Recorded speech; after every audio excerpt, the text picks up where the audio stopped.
Hi, I'm Patty Liston. I am the founder and president of Standing with Boys, a nonprofit organization working in several countries in Africa. I'm a mother, I'm a grandmother, I'm a writer, I'm a published author. I've spoken at the UN. That was a lot of fun. And I've worked in nonprofit organizations for the past 20 years. I love the work that I do, and I love Africa. Regarding Standing with Boys, which we started in 2014, our objective was to be able to teach young men how to become good young men by teaching them how to be honest, to have personal integrity, leadership skills, self-reliance, responsibility, marketable skills training so that they would be able to provide for themselves. Now, where is Ghana? People don't even know, so I happen to have a map here. Ghana is right here in Africa, and it's right this little tiny place right there, right against the Atlantic Ocean. We live right up in the middle northern part in a town called Tamale, where we have started our school, Prosperity Academy. We are hoping to be able to reach as many boys as we can who have a desire to learn a skill that will be able to enable them to become self-reliant and support themselves and the family. Our hope is to be able to expand what we are doing and to add those kinds of skills that are marketable in the area in which they work. That said, we have a wonderful group of people who are Ghanaians who work with us, who help us to be able to understand what is needful, how to make things work, how to teach in a different culture and in a different country, and to help us to recognize those skills that would be most impressed upon these young men so that they will be able to be successful and to have the happy life and the becoming the very best that they can be. Opportunities which are not offered to many boys, if any, in Africa at this time. I started working with people in Africa about 20 years ago, primarily with women and girls initiatives. Girls needed a lot of help. They needed a lot of work, and they needed a lot of information that they weren't getting through the schools and the communities. However, several years later, boys started coming up and asking if there was anything for them because they didn't have any programs for themselves. And I started thinking about that. And several years after this initial questioning by boys, I came across an experience while in Kenya driving with a friend of mine. It was late at night, and there were a group of boys, about 40 or 50 of them, who were living on a meridian that separated a freeway. And as certain cars would go by, they would start throwing rocks and stones at the cars. I asked my Kenyan friend, why are these boys doing that? And she said that quite often the cars would stop by and there would be men in them who would promise the boys food, shelter, clothing in exchange for some favors. The boys would agree because they were hungry and they were cold and they needed a friend. However, after the favors were procured, these men would go around that meridian again and literally open the door and kick the boys out, leaving them even more bereft than they were before. It was at that moment that I knew that while I loved girls and working with girls, that boys also needed attention, and they needed to be able to learn certain skills, and they needed to know that there were those who were as concerned about them as there were those who were as concerned about girls. And that's how I started. There have been a lot of people who have asked, why do I work in Africa? There are certainly needs here in America for women and men, boys and girls, and that is true. But in America, we have a lot of safety nets. We have things for food, we have things for shelter, we have organizations that work tirelessly to be able to help the disenfranchised. So Africa was my country of choice. Ever since I was a little girl, I knew I was going to be in Africa. I didn't know how, and I didn't know why. But all of that manifested itself many years ago when I realized that now was the time to go and to do the work that I knew I was supposed to do. And that is why I work in Africa.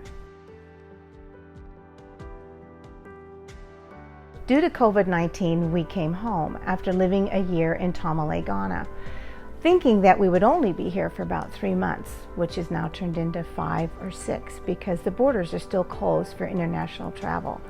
However, just because we're not there doesn't mean that work is not being done. Our school, even though it is closed, is prepping for an addition to what we will be doing when we return. And those things are, pardon these very elementary graphics, these things are, we have a school called Prosperity Academy where we teach motorcycle electrical repair.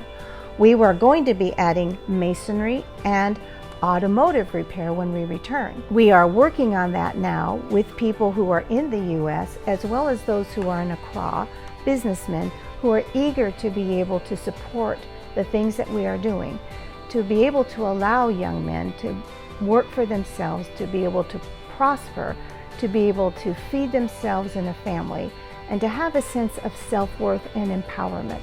We are all about self-sustainability. Our philosophy is keep it small, keep it simple, and make it sustainable. We therefore really work on self-reliance with our young men. All who come to our school learn these basic skills so that they can be able to fend for themselves and their families. In Africa, it's a whole community. A young man might be working to feed himself, feed his family, feed his parents, feed his siblings.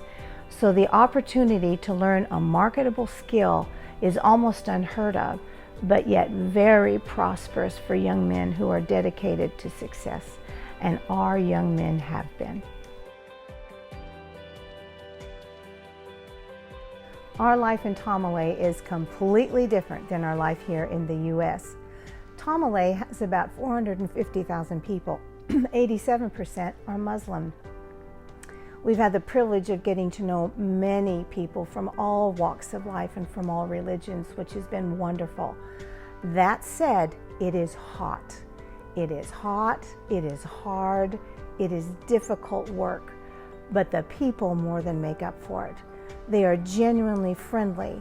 We, because of our age, are considered to be mommy and daddy. And so everyone takes very good care of us. They're very conciliatory. They want to make sure that we are safe. We can't even hold bags of groceries, which took a lot getting used to when I came back to the U.S. and had to push my own cart and carry my own groceries. Tamale is a very interesting part of northern Ghana.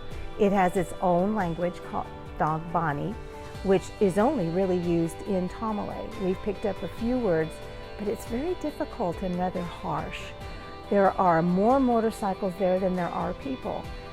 There are probably 300,000 motorcycles, which is why we started our school for motorcycle repair, because when they break down, many people don't know what to do with them. Tamale is beautiful in its own way. It is not America. It is not even Western Europe. It is Africa, and Africa is beautiful, and the people are the ones that truly make the country great. The definition of poverty in Africa is much different than it is here. I recognize that there are certainly people around the world who are suffering from some aspects of poverty.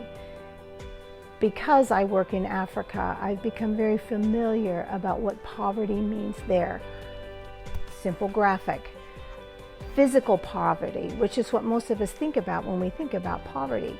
It's the lack of food, it's the lack of clothing, it's the lack of maybe schools or a safe shelter, it's the lack of financial resources to be able to move forward. But as we've come to work in Africa, there's another aspect of poverty which quite often isn't mentioned, and that is the intellectual poverty of the mind. There are children who are eager to learn, but do not have the books, have never been to a library, and who do not have the technical resources, nor does their school.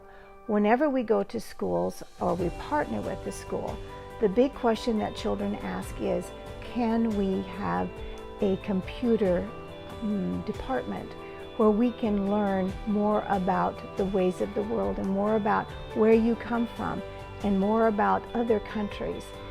That is almost impossible in certain schools where children are packed in. There's a school that we work with, 2,800 students. The smallest classroom is 85. The largest is 110. That is poverty. That is poverty. And even though the teachers work tirelessly to bring children the knowledge that is needed, they do not have the resources that we do here and in other countries. So almost the poverty, the intellectual poverty, is almost as damning to a child as his or her inability to eat or to have a safe place to sleep or to be able to have appropriate clothes to wear. So yes, the definition of poverty has definitely changed for me. When it comes to the Great Human Connection, I wanted to get involved immediately. I know Matt Casto personally. I worked with him a number of years ago, and I know that his mind is like popping popcorn with ideas coming out of it all the time. And when he talked to me about this idea of connecting people of all different cultures, faiths, geography, walks of life, I was all over that, because being able to travel somewhat around the world, it has been wonderful to meet with, to talk to, and to get to know people from all different spheres of influence, and they have all impacted me greatly. And I knew by being able to come together to meet each of you, whether it was through song or dance or music or drama or art or the compassionate work that you do, that I would be edified and that my life would never be the same because of you and the Great Human Connection.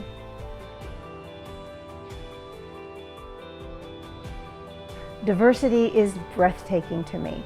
And so being able to be with the Great Human Connection and to be able to be a part of what they are doing and the wild diversity of everyone who is on this platform is quite a thrill and very unique in its own way. Nothing like this is being done during this particular unique time of our life when we are not able to go out, converse with one another, hug one another, talk to one another. So being able to see what people are doing, to know that life goes on, life continues, and that there is much goodness out there that we can draw and learn from, is certainly something that I want to be a part of. And I truly hope that you will too, and that you will pass this good work along. Thank you so much.